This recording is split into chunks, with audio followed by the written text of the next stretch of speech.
There are competing efforts to try and deal with the surge in migrants we've seen this year. And Senator Mark Kelly is amongst the lawmakers calling on the administration to take action. So Senator Kelly joining us live this morning to discuss this. And we thank you very much for taking some time. We know yesterday you and Senator Sinema sent a letter to the Biden administration calling on them to do more to ease the crisis at the border. Have you heard back? Not yet, but I expect we'll hear back today, hopefully. And and it's Senator Sinema and I realize, as most Arizonans do, that this shouldn't be on the shoulders of communities in Arizona. This is a federal government problem, and Washington has really failed on this issue for decades now. Yesterday, Governor Doug Ducey called this a Biden-created mess. Do you agree?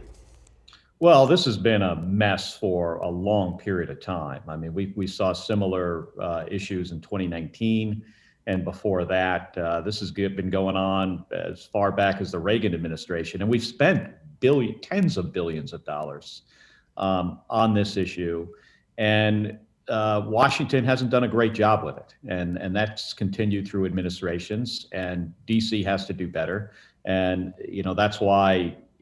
I've worked to get additional funding into the last, the COVID relief bill to make sure that communities and nonprofits get reimbursed for expenses in trying to handle this crisis. Do you find it surprising that despite the surge that we hadn't seen in 20 years, despite the tens of thousands of unaccompanied minors making their way to the United States, that neither the president nor the vice president have made it to the border to address this crisis? Well, this is early in an administration, and I agree it's a crisis. I went down in one of the first trips I took after being sworn in was down to the border in Douglas, and I was recently down in Yuma, meeting with the Border Patrol and talking to the leadership there about what they need, and they need help. And the assistance of the National Guard is going to help, backfill some roles to help Border Patrol, do the job of border security.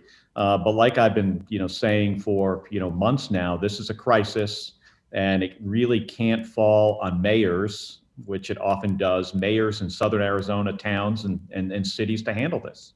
The surge is part of a bigger problem, and we know we've heard out of Washington, D.C. that they want to tackle immigration reform. Where are those conversations? Is that legislation any closer to becoming a reality? Well, I think so, but it's not only about immigration reform, which is incredibly important, and I support comprehensive immigration reform, but we've got to get to the root cause of this problem. And, I spent about 15 years at NASA flying the space shuttle. And when you have a serious problem, you go to the root cause. And the root cause of this problem we're seeing at our southern border starts in places like El Salvador, Honduras, and Guatemala.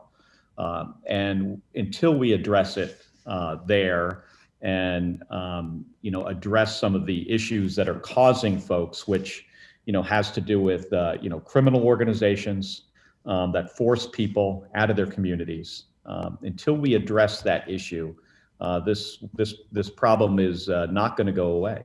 I have to ask you about Derek Chauvin. Of course, this week he was found guilty of murdering George Floyd.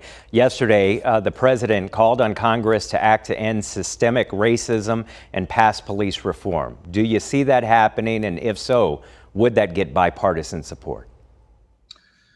Well, let me first say that this verdict, brings accountability in the case of George Floyd's murder, and my thoughts are with him and his family. And we need to build a more just system that doesn't discriminate on any American because of race. I'm the son of two police officers. Both my mom and dad were cops. I understand it's a difficult job, but the discrimination we've seen in law enforcement is unacceptable, and I feel it's time to make some changes. This cannot be allowed to continue. We always thank you for taking the time. You're always available to us, and we always invite you back. Thank you, Senator. Well, thank you. Thank you for the invitation, Javier. Anytime.